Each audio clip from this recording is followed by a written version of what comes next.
apa pengetahuan Pak Ganjar tentang keunikan Pulau Sulawesi? Apakah Pulau Sulawesi bagian dari NKRI? Pertanyaan pertama. Silakan Pak Ganjar. Iya, bagian dari NKRI, masa enggak? Nih, saya tahu jawabannya pasti begitu. Tapi itu jawaban ideologis. Yang saya maksud adalah jawaban ekologis. Pulau Sulawesi dikenal dengan garis Wallace. Alfred Russel Wallace 1858 menulis satu prinsip bahwa Sulawesi itu bukan bagian dari Indonesia, dia bagian dari Australia secara ekologis. Faunanya beda dengan di barat Kalimantan, dan itu persis lewat di Selat Makassar itu. Jadi kita mau supaya ada pengetahuan tambahan secara ideologis. Makassar, Ambon, Papua bagian dari NKRI. Tapi secara ekologis kita lebih dekat dengan Australia, dalam lempeng Australia itu. Itu juga yang menerangkan mungkin mengapa watak-watak orang Indonesia Timur beda dengan watak yang ada di barat. Kan itu yang kita sebut diversity sebetulnya tuh. Yang mesti buat ceplas-ceplos Indonesia Timur itu tidak mungkin diasuransikan pada semacam sopan santun palsu mereka yang ada di Jawa. Saya mau jujur uraikan itu tuh. Jadi sebetulnya kalau kita sebut Sulawesi adalah pulau ekologis, sekarang dia berubah menjadi pulau oligarki. Yes. Ekstraktif industri ada di Sulawesi tanpa mempertimbangkan kecelakaan ekologis tuh. Jadi orang mau lihat sebetulnya Pak Ganjar paham nggak environmental politics. Nah, saya tadi mendengar itu, dan setiap orang yang berupaya untuk mengucapkan sesuatu pada saat yang sama dia menyembunyikan yang lain. Logikanya begitu tuh. Saya tidak mendengar tadi keterangan Pak Ganjar tentang dua hal yang menjadi tata bahasa dunia hari ini. Kalau Anda di luar negeri, apalagi orang Indonesia ke luar negeri, mereka akan tanya seminar internasional, dia nggak akan tanya do you speak English, do you speak French, do you speak Dutch, do you speak macam-macam. Yang do you speak environmental ethics? Apakah Anda bisa bicara tentang etika lingkungan? Itu adalah grammar dunia. Dan kita tahu bahwa tanggal 30 September nanti Indonesia akan kembali masuk dalam perundingan efek rumah kaca, pemanasan bumi di Dubai itu. Ya. Ya, COP28. Ya, COP28, Conference of Parties. Itu forum PBB yang terus mengevaluasi kita. Kita mau misalnya, kalau saya tanya apakah Pak Ganjar pro IKN? Karena IKN itu adalah sumber pemanasan global. Pak Jokowi bilang kita pindahkan Jakarta yang mau tenggelam ke IKN. Kenapa? Bukan karena Jakarta yang panas, tapi planet ini panas itu. Begitu IKN dipindahin ke Kalimantan, penggalian di Kalimantan justru memotong dereboisasi, menimbulkan panas baru. Kalimantan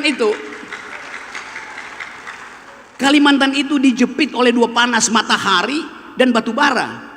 Begitu hutan dipotong, panasnya naik. Apa yang terjadi secara planetarium? Panas penggalian IKN di Kalimantan akan menambah panas di Jakarta. Jadi air es akan meleleh di kutub utara, lalu Jakarta tenggelam. Dengan kata lain, IKN itulah yang akan menenggelamkan Jakarta. Kan begitu cara berpikir ekologisnya tuh.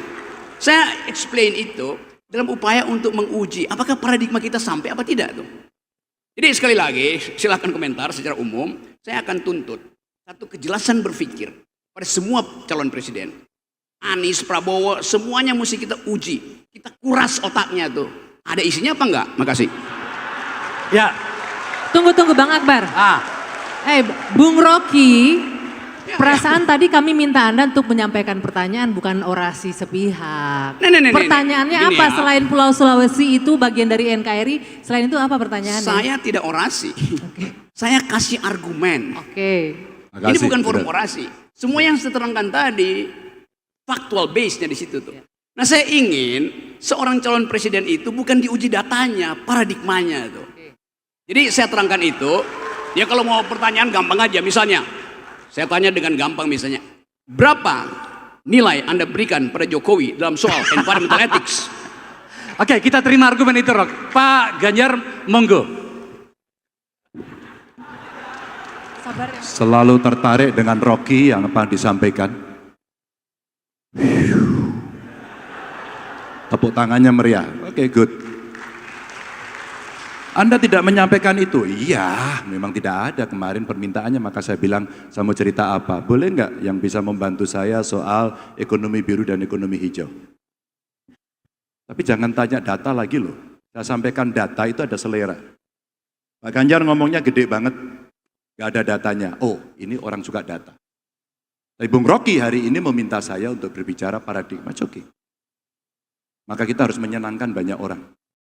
Undang-undang. Kalau nggak salah begitu. Tinggal kemudian cara. Ada yang menginginkan itu 5 tahun selesai. Saya belum pernah lihat pengalaman membangun ibu kota 5 tahun selesai. Anda mau cek di Malaysia? Anda mau cek di Amerika? Anda mau cek di Australia? Silakan. Tentu prasyaratnya agak rigid. Dan itulah sebenarnya ketentuan teknis yang mesti dilakukan. Ya di COP besok kami ketemu kemarin dengan beberapa orang. Di COP besok itu juru tagih isinya. Apakah Kyoto Protocol Paris Agreement itu akan ditaati atau tidak? Apakah pengurangan emisi itu akan dilakukan atau tidak? Maka suka tidak suka kami kemudian menghitung. Kalau kemudian kita memenuhi itu semua dan kita akan lebih cepat agar tidak terjadi global warming, apa yang dilakukan? Yo, transisi energinya mesti disiapkan. Boleh ditampilkan nggak ini ya? Ya, silakan. Mohon dibantu Mas, materi slide-nya Mas Ganjar untuk ditampilkan di sini. Kita coba menghitung, lagi-lagi angka yang tidak suka saya minta maaf. Ini pernah kita pamerkan. Ini contoh saja. Kalau kita mau melakukan transisi energi, kita membuat satu model. Saya undang ahli, karena saya tidak punya kemampuan untuk mengarang ini. Saya undang mereka. Model capaian persentase energi baru terbarukan.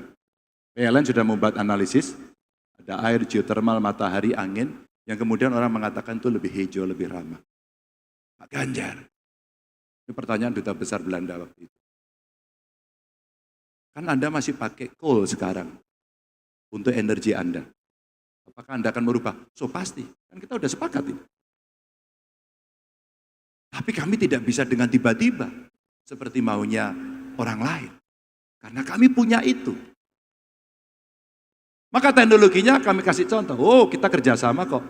17,8 triliun. Maaf sekali lagi saya carikan angka. Untuk lebih mempermudah visual Bapak Ibu.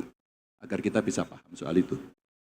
Mari kita lihat, dengan angka segitu kita mau nekat di sana atau kita mau bergeser ke kanan. Ketika kita mau bergeser ke kanan adalah, kita buat senario. Bagaimana transisi ini dilakukan. Tapi kita mesti meyakinkan masyarakat dan dukungan dari masyarakat. Tanpa itu tidak bisa. Kita hitung. Kalau ini kita lakukan dengan bauran energi baru terbarukan, bauran dengan energi fosil, ternyata investasi yang kita butuhkan cukup tinggi, 1.300 triliun. Kita kerjakan sendiri? Bisa? Research and Development, kami ketemu para peneliti, Pak Rektor, Mas Ganjar. Penelitian kami banyak, nggak bisa dipakai. Bongkar itu dari perpustakaan, kasih ke saya. Kita betul-betul ingin melakukan sebuah keseriusan perbaikan yang ada. Maka dari situ kemudian kita memunculkan bahwa 1.300 triliun untuk transisi energi kita bisa kita siapkan rencananya dengan baik.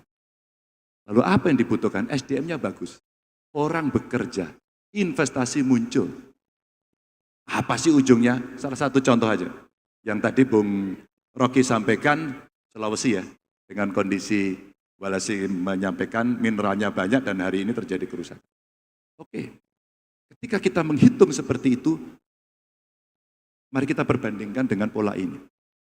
Kalau kemudian itu kita kelola, ada nggak nilai tambah yang akan menyelamatkan kelak dalam jangka panjang?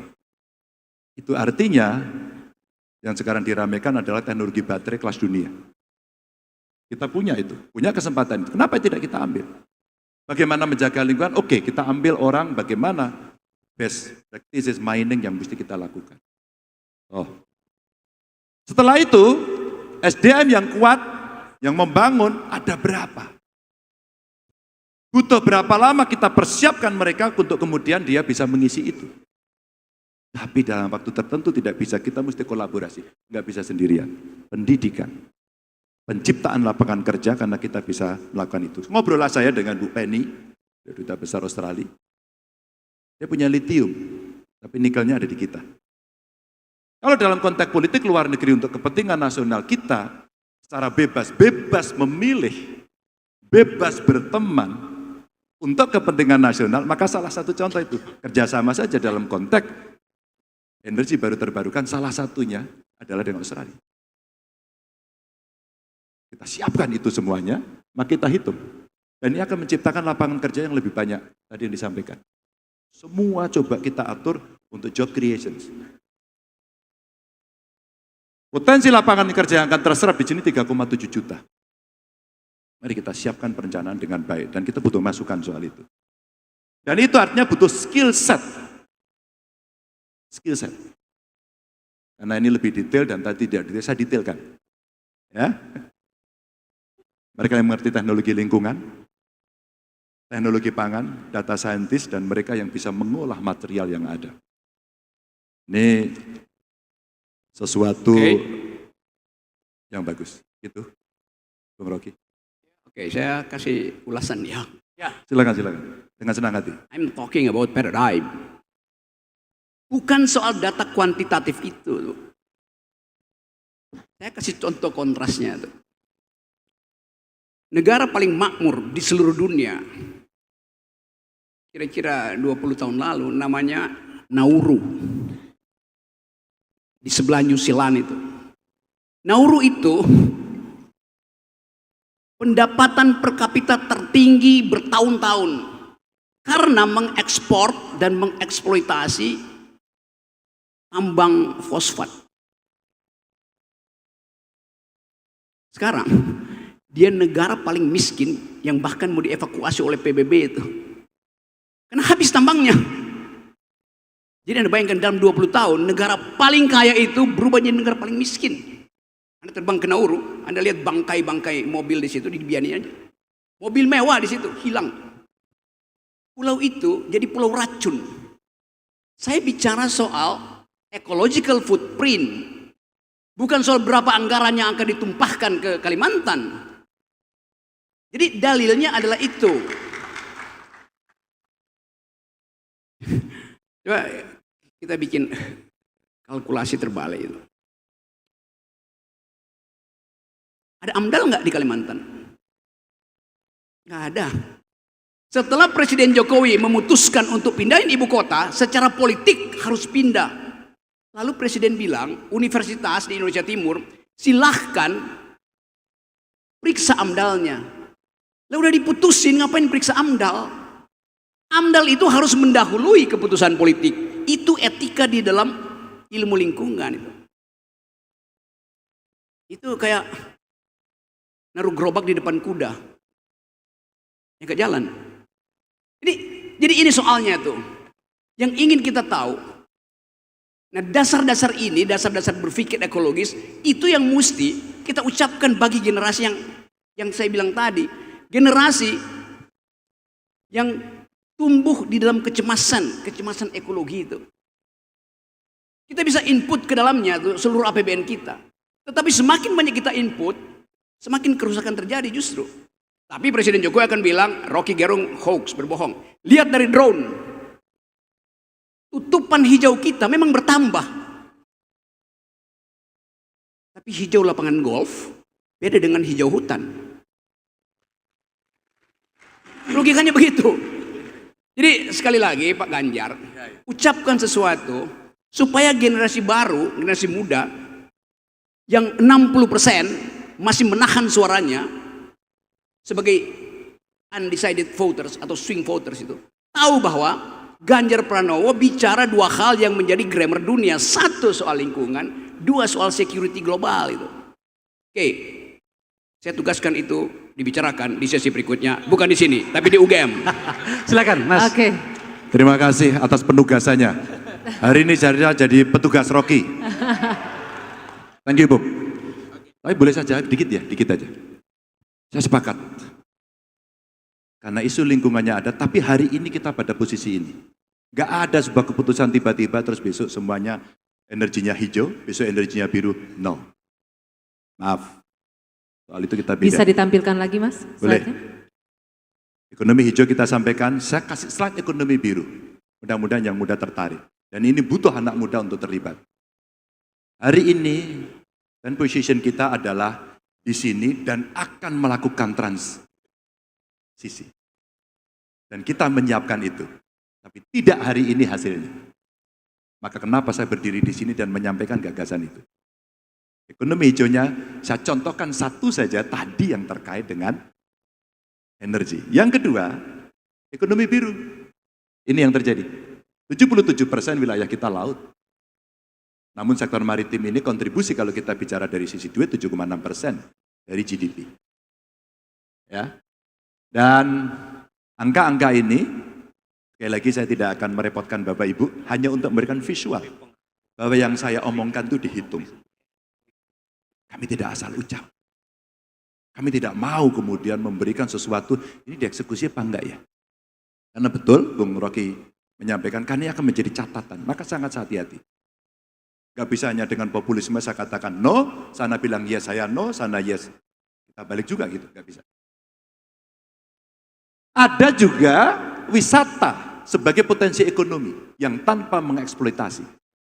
Ini masukan dari bawah, saya tampilkan. Dari potensi yang ada ini, kita punya kok sebenarnya blue carbon credit. Anak-anak muda kita tahu ini. Tapi kita tidak terlalu optimal ini. Maka dalam konteks hubungan luar negeri, kepentingan ekonomi, ASEAN, dalam kepemimpinan kita di ASEAN, mestinya kita bisa membawa ini untuk keluar. Inilah ekonomi baru saya sebut. Hijau, biru saya kelompokkan. Dan kalau kemudian proses transisi ini dilakukan, bisa berhasil, maka tadi saya coba catat apa yang ada, mana tadi saya tulis catatannya dari Bung Rocky. Nauru, fosfat, dia tidak melakukan downstreaming kok. Dieksploitasi dan jual begitu saja kok. Maka apa? Sudah, dia jual, habislah dia.